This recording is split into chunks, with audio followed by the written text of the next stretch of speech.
asalaamu ullaahi calaykum waraxmat ullaahi tacaala wabarakaatu. kulan wacan daawadayaal dhammaantiinba meel walba waa joogtaan iyo si walba muuqaalkeena idiin soo gaaraya. halkani waa shabakada warbaahinta warar t v kusoo dhowaada tabinteena qodobada aanu idiin hayna idinkuna aad daawan doontaan haddii eebba idmo waxaa ka mid noqon doona wasiirka arrimaha dibadda aljeeriya oo u gafay soomaaliya xilli uu tusaale xun usoo qaatay. xildhibaan mustaf dhuxulow oo ammaan gogosha galmudug la dhigay waqti xaadirkan oo lagu dhexdhexaadinayo dabcan maamulada iyo dowladda dhexe xilli maamuladu ay ka soo saareen warmurtiyeed. sidoo kale waxaanu idiin haynaa ra-iisul wasaarihii dowladdii ku-meel gaarka ee soomaaliya iyo duqii muqdisho oo geeriyooday. taariikh kooban oo ku saabsan ayaanu idiin haynaa. sidoo kale waxaanu idiin soo gudbin doonaa oo tebinteyna wararka dunida ku jira maxaa ka jira in golaha wasiirada ay isku khilaafeen qoraalkii diidmada muddo kororsiga. qodobadaasi kuwo kale ayaa qayb ka baahinta iyada wararka dunida u diyaar garooba iyaga oo faahfaahsan goordhow ayaan gudagali doonaa haddii eebba idmo daawadayaal. mar kale kulan wacan daawadayaal dhammaantiinba meel walba waa joogtaan iyo si walba muuqaalkeena idiin soo gaaraya. halkaas sida tooska inogala socotaan waa shabakada warbaahinta warar t v. aynu ka bilaabno qodobkeena ugu horeeya ee tebinta wararka. inta badan dalalka dunida marka ay hoos u dhac uga sameeyaan saameyntii iyo fagaarayaashii dunida oo burbur gudaha soo gaaro waxa ay lumiyaan mansabkii iyo saameyntii iyo magacii dunida. dalal badan oo dunida qaaradaha kala duwan ee adduunka ku yaala ayay saameeyeen colaado sukeeye oo kuwo ahliya iyo kuwo kale oo qabaa'ilo iyo kuwo kaleba. marka la fiiriyo ahliga dagaalada qabaa'ilka inta badan dalal badan oo afrikaana ayay ka dhaceen. tusaalayaasha taagan waxaa ka mid ah soomaaliya iyo sidoo kale ruwanda. waa dalalka ay inta badan colaadaha qabaa'iladu ka dhaceen. sidoo kale soomaaliya waxaa usii dheer kuwa diimaha oo inta badan saameynta ugu badan weli dalka ku yeesha ilaa iyo haatanna ka sii socda. dunida intooda badan gaar ahaan kuwa iyagu ismooda markaas ama ismahadinaya inay yihiin dalal xasiloon oo horumarsan marka ay ka hadlayaan dalal kale oo colaadeed tusaalayaal badan ayay soo qaataan. ujeedka warbixintan hordhacu waxa weeye wasiirka arrimaha dibadda aljeeriya oo haatan tusaale usoo qaatay soomaaliya. dowladda aljeeriya ayaa mar kale soomaaliya u gaftay iyadoo wasiir ka tirsan xukuumadda dalkaasi uu tusaale xun usoo qaatay xilli uu ka hadlayay colaada ka taagan dalka liibiya. wasiirka arrimaha dibadda ee dalkaasi sabri bakumudhum oo la hadlay wariyaasha ayaa sheegaya inuu dhinacyada ku dagaalamay liibiya uga digay in dalkooda uu noqdo sida soomaaliyada cusub oo kale sida uu hadalka u dhigay. wasiirka ayaa u muuqda mid muujinay in haatan colaada liibiya ay ka wanaagsan tahay tan soomaaliya. waxaan ka digaynaa in dagaal wakiileedku uu liibiya ka dhiga soomaaliyada cusub ayuu wariyaasha u sheegay wasiirka arrimaha dibadda ee aljeeriya. aljeeriya oo dhacda waqooyiga afrika ayaa horey ugu gaftay soomaaliya waxaana dhowaan madaxweynaha wadankaasi uu tilmaamay xilli uu ka hadlayay xaaladda syriya inay noqon doonto mid ka daran soomaaliya haddii aan heshiis dhab ah laga gaarin dagaalada muddada dheer ka socda gudaha dalkaas. xaaladda liibiya waxay noqon kartaa mid ka daran sidii dalka dabcan syriya haddii aan la gaarin heshiis nabadeed iyo xabad joojin. waxaana ka baqaya in qabiil waliba uu ishubeeyo kadibna ay xaaladu la mid noqoto sida soomaaliyada oo kale ayuu isaga oo u waramayay tv-ga faransiiska laga leeyahay faransa 24. si kastaba ha ahaatee maahan dalkan oo keliya wadamada tusaalaha xun usoo qaatay soomaaliya waxaana jira dalal kale oo horey ugu gafay soomaaliya sida uganda iyo mareykanka oo marar badan madaxweynayaashooda ay tusaalooyin aan wanaagsaneyn usoo qaateen dalkeenna oo dabcan haatan sameynaya horumar baaxad leh iyo dib u soo kabasho aada u sarreeya marka la fiiriyo meesha dalka uu ka yimi meesha haatan ay wax marayaan iyo sida haatan xaalka uu yahay. laakiin dalalka intooda badani waxay qiimeeyaan xasiloonida iyo nagaanshiyaha dalalka qaar. halka wararkaas aad kala socotaan saaxiibayaal waa shabakada warbaahinta warar t v. markaana xildhibaan mustaf dhuxulow oo ka mid ah xubnaha golaha shacabka ee baarlamaanka jamhuuriyadda federaalk soomaaliya waxa uu mahaday gogosha galmudug taalo oo ay maamulada ku shirsan yihiin. xildhibaan mustaf sheekh cali dhuxulow oo ka mid ah xildhibaanada baarlamaanka kasoo jeeda deegaan ahaan galmudug haatana ka mid a xildhibaanada jooga magaalada dhuusamareeb ayaa sheegay in galmudug ay tahay gogoshii ummadda soomaaliyeed. mustaf dhuxulow ayaa sidoo kale sheegay inuu ku faraxsan yahay in caasimada galmudug ee dhuusamareeb ay gaarto maqaam sare oo lagu soo hirto. waxaana uu sheegay in 7 bil ka hor dhuusamareeb aysan sidan martiqaad u samayn karin. waxaan aada ugu faraxsanahay gogosha taala dhuusamareeb oo maamul goboleedyada lagu marti qaaday in galmudug ay noqoto gogoshii ummadda soomaaliyeed. waqti badan ayay qaadatay ayuu ugu dambeyn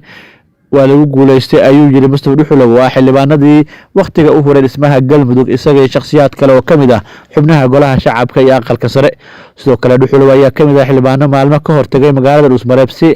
xal nabadeed looga gaaro gogosha taalla magaalada Dhuusmareeb ee caasimadda Galmudug xildhibaan Mustafa Dhuxulow ayaa kamid ah xildhibaanadii waqtiga badan galiyo dhismaha Galmudug xilligan dowladda madaxweyne Xasan Sheekh waxaana lagu xusuustaa Mustafa Dhuxulow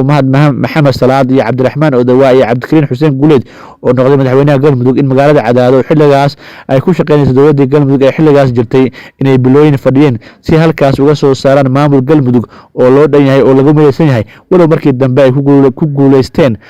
dadaalkoodii ahaa Galmudug mid ah halka wararkaas aad kala socotaan saaxiibayaal waa shabakada warbaahinta Warar TV weli tibinteena wararka dunida ayaa la socotaan qaybihii dhexe ayaana ku guda jirnaa markaana waxaynu eegaynaa bal sooyaalka koobnaa ra'iisul wasaarihii geeriyooday ee soo hogaamiyay dowladii ku meel gaarka ahayd iyo sidoo kale soo noqday mar duqii caasimadda Allah u naxariistay ra'iisul wasaarihii hore ee Soomaaliya dowladii ku meel gaarka ahayd ee Xasan Abshir Faarax ayaa dalcan ku geeriyooday dalka Turkiga siday xaqiijiyeen qaar kamid ah eheladiisa Allah u naxariistay Xasan Abshir ayaa muddooyinkii dambe ku xanuunsanayay dalka Turkiga halkaas oo ugu dambeyn uu ku geeriyooday Xasan Abshir ayaa ra'iisul wasaare ka soo noqday dowladii uu hogaaminayay madaxweyne Cabdiqaasim Salaad Xasan marxuum Xasan Abshir ayaa sidoo kale waqti dheer ahaa duqa Muqdisho xilligii kacaanka wuxuuna kaloo soo noqday xubin ka tirsan baarlamaanka ra'iisul wasaare Xasan Cali Kheyre oo soo saaray qoraal tacsiya ayaa yiri waxaan tacsiya u dirayaa ummadda Soomaaliyeed iyo qoyskii uu ka baxay ra'iisul wasaarihii hore ee dalka Xasan Abshir Faarax waxa uu kaalin muhiim ah ka soo qaatay dib-u-dhiska dalkeena waxaan alle uga baryayaa inuu naxariistiisa janno ka waraabiyo isagana samir naga siiyo xalay ayay ahayd markii uu magaalada Nairobi ee caasimadda dalka Kenya uu sidoo kale ku geeriyooday Maxamed Cabdi Xaashi oo ahaa madaxweynihii hore ee maamulka Puntland isla markaana kamid ahaa aasaasiyaashii dowlad goboleedka Puntland isaguna madaxda qaranka waa ay ka tacsiyeen oo dhambaal tacsiya ayay soo saareen oo ay dabcan ku muujinayaan sida ay uga xun yihiin geeridaas naxdinta ee ku timid balse Allah uga baryay inuu naxariistiisa janno siiyo samir iyo iimaan ka siiyo guud ahaan ehelada qoyskiisa iyo shacbiga Soomaaliyeed halka wararkaas aad kala socotaan waa shabakada warbaahinta ee Warar TV markaana Muqdisho waxaynu eegaynaa bal wararka sheegaya in golaha wasiiradu ay isku khilaafeen qoraalkii didmada muddo-kororsiga Faysal Roble oo ah aqoonyahan Soomaaliyeed isla markaana taxliiliya arrimaha siyaasadda dalka ayaa shaaca ka qaaday in golaha wasiirada Soomaaliya ay ku kala qaybsameen in la shaaciyo go'aanka xukuumadda ee ku dhawaaqay wasaare Xasan Cali Kheyre kadib shirkii khamiisla ahaa ee golaha wasiirada ay yeesheen toddobaadkii la soo dhaafay wasaare Xasan Cali Kheyre ayaa sheegay shirka lagu go'aamiyay in doorashada dalka ka dhacayso ay noqoto mid laga wada tashaday oo la isla ogol yahay isla markaana waqtigeeda ku dhacda falanqeeyo siyaasadeed Faysal Roble oo la hadlay warbaahinta waxa uu sheegay in wasiirada la dhacsan siyaasadda madaxweyne Farmaajo aysan doonin in la baahiyo khudbadaas uu jeediyay wasaare Kheyre waxa la fahmi karaa doodii ka dhex dhacday wasiirada xubnaha wasiirada ee ku xiran madaxweyne Farmaajo aad iyo aad ayay uga doodeen kuwaas oo waliba magacyadooda la garanayo waxayna ku adkeysanayeen hadalka ra'iisul wasaaraha in la soo dayn ayuu yiri aqoonyahan Faysal Roble sidoo kale waxa uu tiriyay qaar kamid ah magacyada wasiirada la safar madaxweynaha ee diidanaa in la baahiyo codka Kheyre balse waxa uu sheegay in laga cod batay sidaasna lagu baahiyo hadal jeedinta ra'iisul wasaaraha wasiirada diidanaa in la soo daayo codkaas waxaa kamid ah Jamaal Xasan Maxamed Xayir Maaraye ra'iisul wasaare ku-xigeenka Mahdi Guuleed iyo xubno kale laakiin doodii markii laga badiyay qoladii raacsaneed dhinaca madaxweynaha waxay noqotay inay raacaan garabka ra'iisul wasaaraha oo aad u moodo inuu ka yara fikrad dheeraaday dhinaca madaxweynaha ayuu yiri mar kale Faysal Roble waxa uu sheegay in ay jirtay doodaas muddo oo aad loo hadalhayay balse ugu dambeyn la isku afgartay in sida ay tahay loo baahiyo maadaama xubnihii kale ee iyagu diidanaa cod ahaan xubnaha golaha dhexdooda looga cod batay sidaasina ay ku adkaatay ama ay ku qasabtay inay u hoggaansamaan oo ay aqbalaan arrintaas waxay noqotay mid si weyn dadku ay baraha bulshada ugu gorfayaan marka la fiiriyo go'aanka ra'iisul wasaaraha ee ahaa in 4 sanada mar doorashada dalka ay ka dhacayso taasna ay tahay doorashada dalka mid muhiim u ah xasiloonida midnimada wadajirka iyo sidoo kale ammaanka dalka waxaana uu Kheyre sheegay inay muhiim tahay wax walbaba laga fikiro saameynta dalka iyo dadka uu ku yeelan karo doorashooyinku waa mid muhiim u ah marxaladaha kala duwan ee dalka waxaana ay xoojinaysaa in laga wada tashado in la isku afkarto in la isku fahmo habka iyo hanaanka loo wajahayo waa sida uu hadalka u dhigay ra-iisul wasaaraha xukuumadda federaalk soomaaliya mudane xasan cali khayre. qodobkaas ayaa ugu dambeeyey taynteennii tooska ahayd ee aad kala socoteen shabakada wararka ee Shumis TV. intaan dib hawada ugu kulmi doono dhammaantayadoo midaysan daawadayaal waxaan idinkaga tegaynaa sidaas iyo nabadgelyo. wasalaamu calaykum waraxmatullaahi tacaala wabarakaatu.